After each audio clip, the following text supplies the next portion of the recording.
الحمد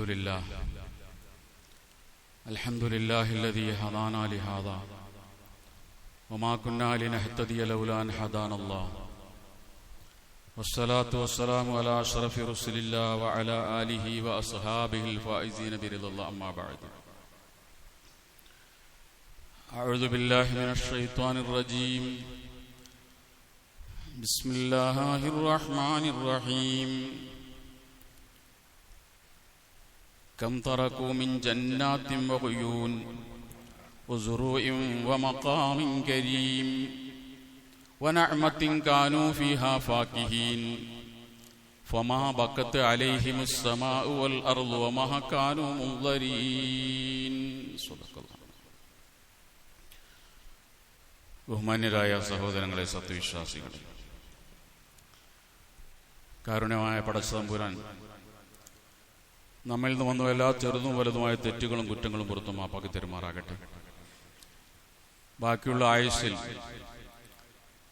അള്ളാഹുവിനെ തഖ്വ ചെയ്ത് ജീവിക്കാനും അവസാന മുഅ്മിനായി ലോകത്തോട് വിട പറയാനും അള്ളാഹു നമ്മെ അനുഗ്രഹിക്കുമാറാകട്ടെ. നമുക്കും നമ്മുടെ മരണപ്പെട്ടുപോയ മാതാപിതാക്കൾ, ബന്ധുമിത്രാദികൾ എല്ലാവർക്കും അള്ളാഹു അവന്റെ ജന്നാത്തുൽ ഫിർദൗസിൽ ഇടം നൽകി അനുഗ്രഹിക്കുമാറാകട്ടെ.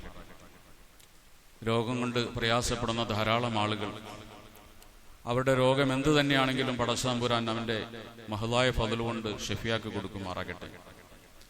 കടം കൊണ്ട് പ്രയാസപ്പെടുന്ന ആളുകൾക്ക് അള്ളാഹു കടം വീട്ടാനുള്ള മാർഗങ്ങൾ എളുപ്പമാക്കി കൊടുക്കുമാറാകട്ടെ. ലോകത്ത് പ്രയാസപ്പെടുന്ന യുദ്ധക്കെടുതിയുടെ പേരിലും മറ്റും പ്രയാസപ്പെടുന്ന പശ്ചിമേഷ്യയിലെ ഫലസ്തീനിലെ മനുഷ്യരുൾപ്പെടെ മുഴുവൻ മനുഷ്യർക്കും അള്ളാഹു ആശ്വാസവും സമാധാനവും സന്തോഷവും നൽകി അനുഗ്രഹിക്കുമാറാകട്ടെ.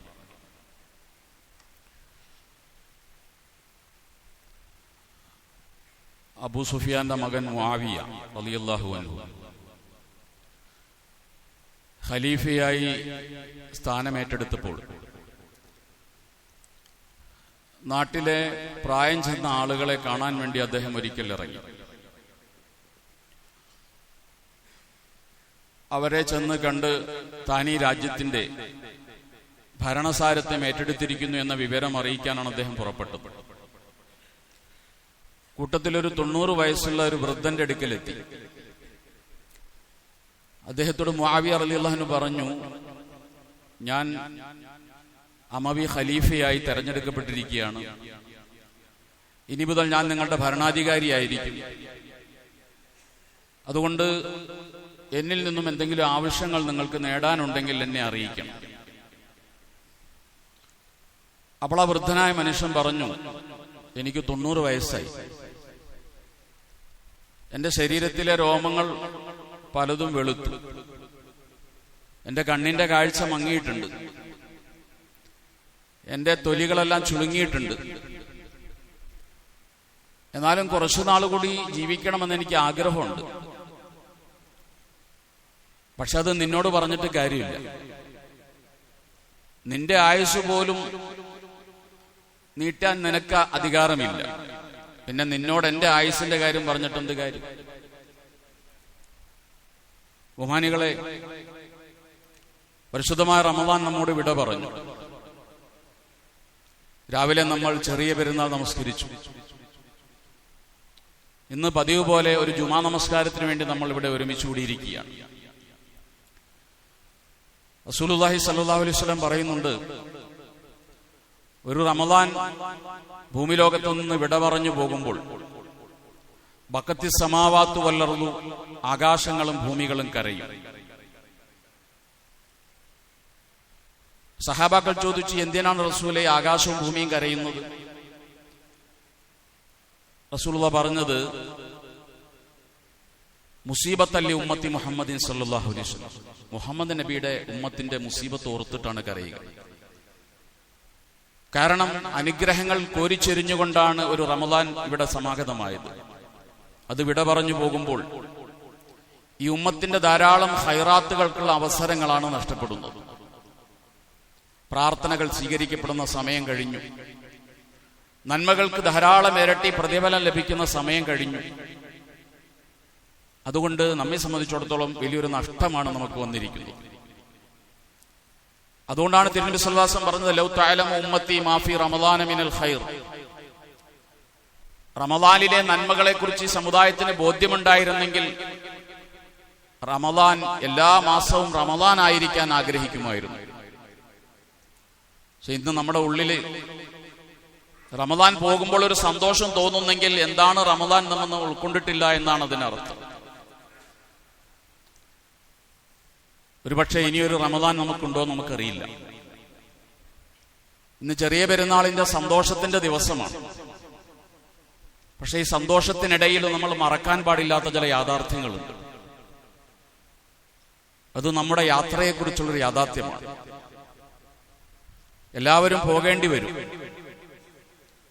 ഞാൻ കഴിഞ്ഞ റമദാനിന്റെ അവസാന ദിവസങ്ങളിൽ ഇതേപോലെ ഇവിടെ നിന്ന് പ്രഭാഷണം നടത്തുമ്പോൾ നമ്മുടെ മഹലിലുണ്ടായിരുന്ന 62 ആളുകൾ ഇന്നില്ല. അവരിവിടെ കബറടക്കപ്പെട്ടു. അള്ളാഹു അവർക്കെല്ലാം പുറത്തു കൊടുക്കുമാറാകട്ടെ. 202 ആളുകളാണ് കഴിഞ്ഞ റമദാന് ശേഷം ഇന്നലെ വരെ നമ്മുടെ നാട്ടിൽ മരണപ്പെട്ടു പോയത്. കഴിഞ്ഞ വർഷം 184 അപ്പൊ നമ്മൾ വളരെ ഗൗരവത്തോടെ ആലോചിക്കേണ്ടത് അടുത്തൊരു റമദാനിൽ നമ്മൾ ഉണ്ടാകും. എന്നെ വല്ലാതെ സങ്കടപ്പെടുത്തുന്ന ഒരു കഥ.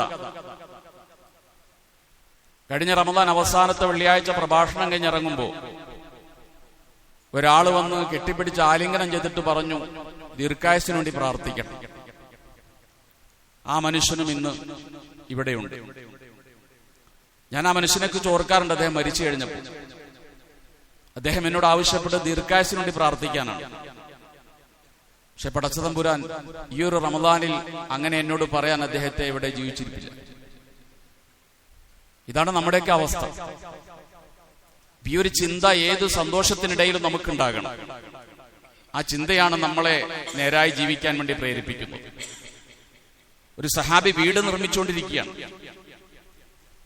അപ്പോഴാണ് പ്രവാചകൻ സ്വല്ലല്ലാഹു അലൈഹി വസല്ലം അതിനടുത്തൂടി നടന്നുപോയത്. പ്രവാചകൻ ചോദിച്ചൊരു ചോദ്യം, വീട് നിർമ്മിച്ചു തീരുന്നത് വരെ നിനക്ക് ആയുസ്സുണ്ടെന്ന് എന്ത് ഉറപ്പുണ്ട് എന്നാണ്. സത്യത്തിൽ ഒരു മനുഷ്യന്റെ ഭൂമി ലോകത്തെ വലിയൊരു സ്വപ്നമാണ് ഒരു ഭവനം. അവന്റെ സ്വപ്നം യാഥാർത്ഥ്യമാക്കുന്നതിനിടയിലും പ്രവാചകൻ ഒരു ദുഃഖത്തിന്റെ വർത്തമാനമാണ് പറയുന്നത്. മരണത്തെക്കുറിച്ചുള്ള ഓർമ്മയാണ് അദ്ദേഹത്തിന് മുന്നിൽ ഇട്ടുകൊടുക്കുന്നത്. സത്യത്തിൽ ഒരു മനുഷ്യന്റെ ഭൂമി ലോകത്തെ വലിയൊരു സ്വപ്നമാണ് ഒരു ഭവനം. അവന്റെ സ്വപ്നം യാഥാർത്ഥ്യമാക്കുന്നതിനിടയിലും പ്രവാചകൻ ഒരു ദുഃഖത്തിന്റെ വർത്തമാനമാണ് പറയുന്നത്. മരണത്തെക്കുറിച്ചുള്ള ഓർമ്മയാണ് അദ്ദേഹത്തിന് മുന്നിൽ ഇട്ടുകൊടുക്കുന്നത്. ഇങ്ങനെയാണ് ഈ ദുനിയാവ്. അബ്ദുല്ലാഹി ഉമർ റളിയല്ലാഹു അൻഹുയോട് ഒരാൾ ചോദിച്ചു, മസ്സില്ലന ദുനിയ, ഈ ദുനിയാവ് എന്താന്ന് ഞങ്ങൾക്കൊന്ന് ഉപമിച്ച് കാണിച്ചു തരണം. അദ്ദേഹം പറഞ്ഞത്, അദ്ദുനിയാ കഹുൽമിൻ നായിം, ഭൗതിക ജീവിതം എന്ന് പറഞ്ഞാൽ ഒരു ഉറങ്ങുന്നവന്റെ സ്വപ്നം പോലെയാണ്. ഉറങ്ങുന്നവൻ എന്തും സ്വപ്നം കാണാം. പക്ഷെ ഉണരുന്നത് വരെ സ്വപ്നം ഉണ്ടാവുള്ളൂ. ഉണർന്നാൽ സ്വപ്നം അവസാനിക്കും. ഇതുപോലെയാണ് നമ്മുടെ ഈ ജീവിതം എന്ന് പറയുന്നത്. ഈ പെരുന്നാളിന്റെ സന്തോഷത്തിന്റെ ഇടയിലും അള്ളാഹു നിശ്ചയിച്ചൊരു സമയം എത്തിക്കഴിഞ്ഞാൽ ഇന്നത് മരിക്കാൻ തീരുമാനിച്ചവർ ഇന്ന് മരിക്കും.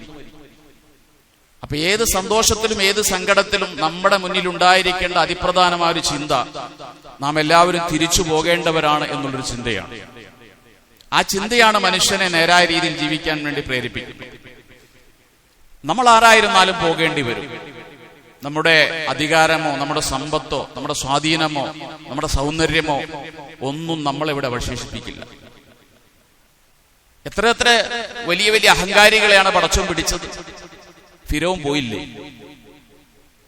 ഈ ഭൂമി ലോകത്ത് സ്വേച്ഛാധിപത്യത്തിന്റെയും അഹങ്കാരത്തിന്റെയും പ്രതീകമായിരുന്നു ഫിരൗൻ. 500 കൊല്ലക്കാലം ഭൂമി ലോകത്ത് ആസ്വദിക്കാവുന്നതൊക്കെ ആസ്വദിച്ചു. വ്യഭിചാരമായിരുന്നു ഫിരൗന്റെ പ്രധാന ജോലി. അതിനുവേണ്ടി മനുഷ്യ ചരിത്രത്തിൽ ആദ്യമായി തന്റെ തലമുടി കറുപ്പിച്ച മനുഷ്യൻ ഫിരൗനാണ്, തന്റെ പ്രായം തിരിച്ചറിയാതിരിക്കാൻ. എന്നിട്ടും അള്ളാഹു അവനെ പിടിച്ചു. മൂസ എന്ന് പറയുന്ന ലോകം കണ്ട 3ാമത്തെ മനുഷ്യന്റെ അടുക്കലാണ് ഫിരൗൻ വെല്ലുവിളി നടത്തിയത്. ആരാണ് നിന്റെ റബ്ബെന്ന് ചോദിച്ചു. മൂസ അലൈഹിസ്സലാം പറഞ്ഞു, എന്റെ റബ്ബ് അല്ലദീ യുനസ്സിലുൽ ഗൈസ, ആകാശത്തു നിന്ന് മഴ വർഷിപ്പിക്കുന്നവനാണ്. ആ മൂസ നബിയോട് ഫിരൗൻ പറയുന്നുണ്ട്, നിന്റെ റബ്ബ് ആകാശത്തു നിന്ന് മഴ പെയ്യിപ്പിക്കുന്നവനാണെങ്കിൽ അപ്പോഴും ഞാനാണ് നിന്റെ റബ്ബിനേക്കാൾ കേമൻ. കാരണം ആ മഴത്തുള്ളി ഭൂമിയിൽ വീഴണോ എന്ന് തീരുമാനിക്കുന്ന ഞാനാണ്. ഈ ഈജിപ്റ്റ് എന്റേതാണ്. വഹാദിഹിൽ അൻഹാറു തജ്രി മിൻ തഹ്തി, ഈ നൈൽ നദി ഒഴുകിക്കൊണ്ടിരിക്കുന്നത് എന്റെ അധികാര പ്രദേശത്തൂടെയാണ്. അതുകൊണ്ട് നിന്റെ റബ്ബിന്റെ മഴവെള്ളം ഈ ഭൂമിയിൽ വീഴണ്ട എന്ന് ഞാൻ പറഞ്ഞാൽ വീഴൂല. ഇത് പറഞ്ഞ ധിക്കാരിയെയും പടച്ചോ പിടിച്ചു. ഇന്നവൻ ഈജിപ്തിലെ മ്യൂസിയത്തിലുണ്ട്. ഇത് നമ്മളെയൊക്കെ തട്ടി ഉണർത്തേണ്ട ചില യാഥാർത്ഥ്യങ്ങളാണ്. ഷദ്ദാദ് എന്ന് പറയുന്ന മനുഷ്യൻ സാലിഹ് നബി അലൈഹി ഇസ്ലാമിന്റെ കാലത്ത് ജീവിച്ചിരുന്ന വലിയ സ്വേച്ഛാധിപതിയാണ്. സാലിഹ് നബി അലൈഹി ഇസ്ലാം ജനങ്ങളോട് പറഞ്ഞു, മനുഷ്യരെ, നിങ്ങൾ അള്ളാഹുവിനെ അനുസരിച്ചാൽ നിങ്ങൾക്ക് മരണശേഷം സ്വർഗമുണ്ട്. ഷദ്ദാദ് പറഞ്ഞു, മരണശേഷമുള്ള സ്വർഗമോ? മനുഷ്യരെ, നിങ്ങൾ എന്നെ അനുസരിച്ചാൽ ജീവിതത്തിൽ ഞാൻ നിങ്ങൾക്ക് സ്വർഗം തരാം. ഷദ്ദാദ് തന്റെ അധികാരവും സമ്പത്ത് ഉപയോഗപ്പെടുത്തി വലിയൊരു സ്വർഗം പണിതു, മനോഹരമായ സ്വർഗം. ആ സ്വർഗത്തിന്റെ ഉദ്ഘാടനത്തിന് വേണ്ടി വന്നവൻ പരിവാരങ്ങളോടൊപ്പം വലത് കാലെടുത്തു വെച്ച് അങ്ങോട്ട് കയറുമ്പോഴാണ് മലക്കുൽ മൗത്ത് ഇറങ്ങുന്നത്. രണ്ടാമതൊരു കാലെടുത്തു വെക്കാൻ ഷദ്ദാദിനെ അള്ളാഹു അനുവദിച്ചില്ല. അപ്പൊ ഏതൊരാളെയും, ഏതൊരു ധിക്കാരിയെയും ജഹാംഗീർ ചക്രവർത്തി യമുനാ നദിയിൽ നിന്നും വരുന്ന വെള്ളം കനാലി കീറി അതിലേക്ക് അടിമകളെ കൊണ്ട് കോരി ഒഴിപ്പിച്ച് അതിന്റെ മുകളിൽ കട്ടിലിട്ട് കിടന്ന ചക്രവർത്തിയാണ് ജഹാംഗീർ. അദ്ദേഹം മണ്ണോടടിഞ്ഞു. അദ്ദേഹം കിടന്ന കട്ടിൽ ഇന്ന് ഹൈദരാബാദിലെ മ്യൂസിയത്തിലുണ്ട്. കട്ടിലിനൊന്നും പറ്റിയിട്ടില്ല, ആ മനുഷ്യൻ മണ്ണോടടിഞ്ഞു പോയി. ഡൽഹി ജുമാ മസ്ജിദിന്റെ ഉദ്ഘാടനത്തിന് ഷാജഹാൻ ചക്രവർത്തി വരുമ്പോ തന്റെ കുതിരപ്പുറത്ത് മുഴുവനും സ്വർണം നിറച്ച ചാക്കുകളുമായിട്ടാണ് വന്നത്. വഴിയോരത്ത് നിൽക്കുന്ന ആളുകളിലേക്ക് സ്വർണത്തിന്റെ നാണയങ്ങൾ വലിച്ചെറിയുകയായിരുന്നു ഷാജഹാൻ. അത്ര വലിയ സമ്പത്തിന്റെ കുമ്പാരം ഉണ്ടായിരുന്നു. ആ ഷാജഹാനും മുംതാസും ഇന്ന് താജ്മഹലിൽ അന്ത്യവിശ്രമം കൊള്ളുകയാണ്. ഇന്ത്യ രാജ്യത്തിന് വില പറഞ്ഞയാളാണ് മോത്തിലാൽ. ബ്രിട്ടീഷ് വൈസ്രോഡ് പറഞ്ഞു, നിങ്ങൾ സ്വാതന്ത്ര്യം തരില്ലെങ്കിൽ ഈ രാജ്യം അളന്നു തന്നേരെ, അതിന്റെ പൈസ ഞാൻ തരാം. അത്ര വലിയ സമ്പന്നനായിരുന്നു. മോത്തിലാലും പോയി. സ്വർണത്തിന്റെ ക്ലോസറ്റിൽ കാഷ്ടിച്ചയാളാണ് ഫഹദ് രാജാവ്. ആ മനുഷ്യനും ഇന്ന് ധേരയിലെ മണ്ണിനടിയിലാണ്. സഹോദരങ്ങളെ, ആർക്കാണ് ഇനി ഇവിടെ ആയുസ്സുള്ളത്? ആരാണ് ഇവിടെ അവശേഷിക്കുക? അതുകൊണ്ട് നമ്മുടെ താൽക്കാലികമായി പടച്ചോൻ തന്നൊരു സമ്പത്ത് അഹങ്കരിക്കണ്ട. അള്ളാഹു നൽകിയ ചില സ്വാധീനങ്ങൾ, ചില കഴിവുകൾ, സൗന്ദര്യങ്ങൾ, ഇതൊന്നും കണ്ടിട്ട് ആരും അഹങ്കരിക്കണ്ട. എല്ലാവരും പോകേണ്ടവരാണ്. ഈ ഒരു ചിന്ത നമ്മുടെ മനസ്സിനെ, ഏത് സന്തോഷത്തിന്റെ നിമിഷത്തിലും ഈ ഒരു ചിന്ത നമ്മുടെ മനസ്സിലുണ്ടാകണം. അടുത്തൊരു റമദാനിലേക്ക് എത്ര പേരുണ്ടാകുമെന്ന് നമ്മൾ ചിന്തിക്കണം. ഈ വിശുദ്ധ റമദാൻ പോയി. റമദാൻ അള്ളാഹുവിന്റെ അടുക്കൽ ചെല്ലുമ്പോൾ നമ്മളെക്കുറിച്ച് ചില സാക്ഷിത്വങ്ങൾ നിർവഹിക്കും. ഇമ്മാ ഷാഹിദൻ ലനാ വ ഇമ്മാ ഷാഹിദൻ അലൈന. ഒന്നിരിക്കൽ വിശുദ്ധ റമദാൻ നമ്മളെക്കുറിച്ച് പടച്ചോനോട് പറഞ്ഞിട്ടുണ്ടാകുക നല്ല വർത്തമാനമായിരിക്കും. അല്ലെങ്കിൽ നമ്മളെക്കുറിച്ച് റമദാൻ കൊടുത്തിട്ടുണ്ടാകുക മോശമായ റിപ്പോർട്ടായിരിക്കും. ഏതായിരുന്നാലും ആ റിപ്പോർട്ട് ഇന്നലെ അസ്തമയത്തിന് ശേഷം അള്ളാഹുവിന്റെ അടുക്കൽ ഈ പരിശുദ്ധമായ റമദാൻ കൊടുത്തു കഴിഞ്ഞു. അത് അനുകൂലമാകട്ടെ, നമുക്ക് പ്രാർത്ഥിക്കാം. ഏതായിരുന്നാലും റസൂലുള്ളാഹി സ്വല്ലല്ലാഹു അലൈഹി വസല്ലം ഫിർഔനിന്റെയും പരിവാരങ്ങളുടെയും ചെങ്കടലിലെ മരണത്തെക്കുറിച്ച് പറഞ്ഞപ്പോൾ പ്രവാചകൻ സ്വല്ലല്ലാഹു അലൈഹി വസല്ലം പറഞ്ഞു, വിശുദ്ധ ഖുർആനിലെ സൂറത്തു ദുഖാനിലെ ആയത്തുകൾ ഉദ്ധരിച്ചുകൊണ്ട്, കം തറകൂ മിൻ ജന്നാത്തിൻ വഉയൂൻ, ഫിർഔനും അവന്റെ പരിവാരങ്ങളും എത്ര തോട്ടങ്ങളാണ് ഇവിടെ വിട്ടേച്ചു പോയത്, എത്ര അരുവികളാണ് അവർ ബാക്കിയാക്കിയിട്ട് പോയത്. വസുറൂഇൻ വമഖാമിൻ കരീം, എത്ര കൃഷിയിടങ്ങളാണ് ഫിർഔനും അവന്റെ ആളുകളും ഇവിടെ വിട്ടേച്ചു പോയത്. അവൻ ഇരുന്നിരുന്ന സ്വർണത്തിന്റെ കസേര പോലും ബാക്കിയാക്കിയിട്ടാണ് ഫിർഔൻ പോയത്. ഫമാ ബഖത്ത് അലൈഹിമുസ് സമാഉ വൽ അർള്, അവർ ചെങ്കടലിൽ മുങ്ങിച്ചത്ത സമയത്ത് ആകാശങ്ങൾ കരഞ്ഞിട്ടില്ല, ഭൂമിയും കരഞ്ഞിട്ടില്ല. ഖുർആൻ ഇത് പറഞ്ഞപ്പോൾ സഹാബാക്കൾ ചോദിച്ചു, യാ റസൂലല്ലാഹ്, ആരുടെയെങ്കിലും മരണത്തിന്റെ പേരിൽ ആകാശം കരയുമോ നബിയെ, ഭൂമി കരയുമോ? ആരെങ്കിലും മരിച്ചാൽ ആകാശം കരയുമോ? റസൂലുള്ളാഹി സ്വല്ലല്ലാഹു അലൈഹി വസല്ലം പറഞ്ഞു, ഞാൻ അതെ, ഒരു സാലിഹായ മനുഷ്യൻ മരിച്ചു കഴിഞ്ഞാൽ അവനെ പരിചയമുള്ള ആകാശം, അവനെ പരിചയമുള്ള ഭൂമി അത് കരയുക തന്നെ ചെയ്യും. നാം നമസ്കരിച്ച ഈ സ്ഥലങ്ങൾ, ആ സ്ഥലം കരയും. നമ്മൾ ഈ പള്ളിയിലേക്ക് നടന്നു വന്ന സ്ഥലങ്ങൾ അത് കരയും, ആകാശങ്ങൾ കരയും. അതുകൊണ്ട് സഹോദരങ്ങളെ, സുഹൃത്തുക്കളെ, നമ്മുടെ പ്രായമൊന്നും വിഷയമല്ല. ഞാനൊരു യുവാവാണ്, അത് നമ്മുടെ മരണത്തിന് തടസ്സമല്ല. ഈ ഒരു വർഷത്തിനിടയ്ക്ക് എത്ര ചെറുപ്പക്കാരാ മരിച്ചുപോയത്? നമ്മുടെ മനസ്സിലേക്ക് അവരുടെ ചിത്രങ്ങൾ ഓടി വരണം. അതുകൊണ്ട് നമുക്ക് വേണ്ടി ആരും കരഞ്ഞില്ലെങ്കിലും ആകാശം കരയുന്നൊരു മരണം നമുക്കുണ്ടാകണം, ഭൂമി കരയുന്നൊരു മരണം നമുക്കുണ്ടാകണം. മലാകമാർ ആകാശലോകത്തു നിന്ന് വിളിച്ചു പറയണം, യാ അയ്യത്തുഹൻ നഫ്സുൽ മുത്മഇന്ന ഇർജിഇ ഇലാ റബ്ബികി റളിയത്തൻ മർളിയ ഫദ്ഖുലി ഫീ ഇബാദി വദ്ഖുലി ജന്നതി. ശാന്തി അടഞ്ഞ ആത്മാവേ പോരൂ, സന്തോഷത്തോടെ പോരൂ, നീ റബ്ബിന്റെ തൃപ്തിയിലേക്ക് വരൂ, റബ്ബിന്റെ സ്വർഗത്തിലേക്ക് വരൂ എന്ന് റഹ്മത്തിന്റെ മാലാകമാർ നമ്മളെ കുറിച്ച് പറയുന്ന ആ ഒരു സന്തോഷത്തിന്റെ അവസ്ഥയിൽ നമുക്ക് ഈ ഭൂമി ലോകത്തു നിന്ന് പോകാൻ കഴിയണം. അങ്ങനൊരു അവസ്ഥയ്ക്ക് വേണ്ടിയാണ് നമ്മൾ ആഗ്രഹിക്കേണ്ടത്. അതായിരിക്കണം നമ്മുടെ സ്വപ്നം. അതുകൊണ്ട് പരിശുദ്ധമായ റമദാൻ കഴിഞ്ഞുപോയി. ഇനി നമ്മൾ വരാനിരിക്കുന്ന 11 മാസക്കാലം നമ്മുടെ ജീവിതത്തിലെ ജീവിത വിശുദ്ധി നിലനിർത്തി നമ്മൾ ജീവിക്കണം. എപ്പോൾ നമ്മളെ മരണം സമീപിച്ചാലും സന്തോഷത്തോടുകൂടി ആ മരണത്തെ സ്വീകരിക്കാനുള്ള ആത്മീയമായ ഒരുക്കങ്ങൾ, ഹൃദയശുദ്ധി, മാനസികമായ തയ്യാറെടുപ്പുകൾ എപ്പോഴും ഒരു മുഅ്മിനായ മനുഷ്യൻ എന്ന നിലയ്ക്ക് നമ്മളിൽ എല്ലാവരിലും ഉണ്ടായിരിക്കും. ദീർഘായുസ്സിനു വേണ്ടി നാം റബ്ബിനോട് പ്രാർത്ഥിക്കണം. പരിശുദ്ധമായ ഈദിന്റെ സുദിനം അൽഹംദുലില്ലാഹ് സന്തോഷകരമായി കഴിഞ്ഞു, സന്തോഷകരമായി നടന്നുകൊണ്ടിരിക്കുക. ഞാൻ രാവിലെ സൂചിപ്പിച്ചതുപോലെ തന്നെ നമ്മുടെ നാട് കേരളത്തിൽ തന്നെ ഒരു മാതൃകയായി ചർച്ച ചെയ്യപ്പെടുന്ന ഒരു നാടാണ് ഈരാറ്റുപേട്ട. എല്ലാ വിഷയത്തിലും നമ്മൾ നന്മയുടെ മാതൃകകളായിരിക്കണം. ഞാൻ എന്റെ ശബ്ദം ശ്രവിക്കുന്ന എന്റെ യുവ സുഹൃത്തുക്കളോട്, എന്റെ കുഞ്ഞഞ്ചനും അനുജന്മാരോട് പറയുന്നത്, നമ്മുടെ നാടിന് ദുഷ്പേരുണ്ടാക്കുന്ന ഒന്നിലും നിങ്ങൾ ഏർപ്പെടരുത്. ഇന്നലെ രാത്രി ചില ദുഷ്പ്രവണതകൾ ചില ചെറുപ്പക്കാരുടെ ഭാഗത്ത് ഉണ്ടായതായിട്ട് അറിയാൻ കഴിഞ്ഞു. അതൊന്നും ഈദിന്റെ ഭാഗമായി നിങ്ങളിൽ നിന്നുണ്ടാകരുത്. നമ്മുടെ ഈദ് നമ്മുടെ നാടിന് സൽപ്പേരുണ്ടാക്കുന്ന ഈദായിരിക്കണം. ഇവിടെ നടക്കുന്ന ആഘോഷങ്ങളുടെ പേരിൽ ഈ സമുദായത്തെ അല്ലെങ്കിൽ ഈ നാടിനെ അല്ലെങ്കിൽ ഈ സമൂഹത്തെ ആരും ആക്ഷേപിക്കുന്ന, കുറ്റപ്പെടുത്തുന്ന ഒരു അവസ്ഥയിലേക്കൊന്നും ഒരിക്കലും നമ്മുടെ ആഘോഷങ്ങൾ പരിധി വിടാൻ പാടില്ല. സന്തോഷിക്കാനുള്ളത് തന്നെയാണ് ഈദ്. പക്ഷേ സന്തോഷങ്ങൾക്ക് പരിശുദ്ധ ഇസ്ലാം വച്ചിട്ടുള്ള പരിധിയും പരിമിതിയും തീർച്ചയായിട്ടും നമുക്ക് പാലിക്കാൻ കഴിയണം. പ്രത്യേകിച്ച് യുവ സുഹൃത്തുക്കൾ, ഈ നാടിന്റെ ചാലക ശക്തികളാണ് നിങ്ങൾ. നിങ്ങളിലാണ് ഞങ്ങൾക്കുള്ള പ്രതീക്ഷ. ഈ നാടിന്റെ കൈകാര്യകർത്തൃത്വം ഏറ്റെടുക്കേണ്ടവർ, ഈ നാടിനെ നയിക്കേണ്ടവർ, ഈ നാട്ടിലെ പള്ളികളുടെ മദ്രസകളുടെ ഉത്തരവാദിത്വം ഏറ്റെടുക്കേണ്ടവർ നിങ്ങളാണ്. നിങ്ങൾ തീർച്ചയായിട്ടും ഈ നാടിനെ മാതൃകാപരമായി നയിക്കാൻ കഴിയുന്ന പക്വതയുള്ള യുവാക്കളായി, പക്വതയുള്ള കുട്ടികളായി നിങ്ങൾ വളർന്നു വരണം. നിങ്ങളുടെ കൈകളിലേക്കാണ് ഇനി ഈ ഉത്തരവാദിത്വങ്ങൾ ഏൽപ്പിക്കപ്പെടാൻ പോകുന്നത്. അതുകൊണ്ട് പെരുന്നാൾ കഴിഞ്ഞു. സാധാരണ എല്ലാ പെരുന്നാൾ കഴിഞ്ഞാലും നമ്മുടെ നാട്ടിൽ കാണുന്ന ഒരു അവസ്ഥ, ഒരാഴ്ചക്കാലത്തേക്ക് നമ്മുടെ പള്ളികൾ ഏകദേശം ഒരു കാലിയായിരിക്കും. ടൂർ പോവുകയാണ്.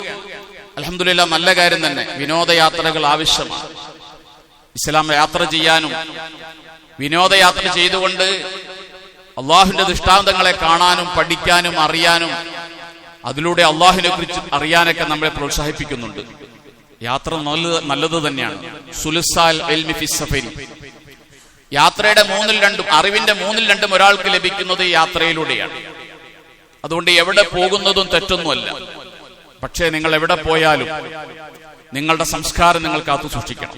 നിങ്ങളൊരു മുസ്ലിമാണ്, നിങ്ങളൊരു ഈരാറ്റുപേട്ടക്കാരനാണ് എന്നുള്ളൊരു ബോധം തീർച്ചയായിട്ടും നിങ്ങളുടെ മനസ്സിലുണ്ടാകണം. ആ ഒരു ബോധത്തോടു കൂടിയായിരിക്കണം നിങ്ങൾ എവിടെ യാത്ര പോയാലും പോകേണ്ടത്. റമദാൻ കഴിഞ്ഞു, അതുകൊണ്ട് ഇനി എല്ലാം അനുവദനീയമാണ് എന്നൊരു ചിന്താഗതി ആർക്കും ഉണ്ടാകരുത്. ബഹുമാനപ്പെട്ട റസൂലുള്ളാഹി സ്വല്ലല്ലാഹു അലൈഹി വസല്ലം വഫാത്തായ സമയത്ത് അബൂബക്കർ സിദ്ദീഖ് റളിയല്ലാഹു അൻഹു സ്ഥലത്തില്ലായിരുന്നു.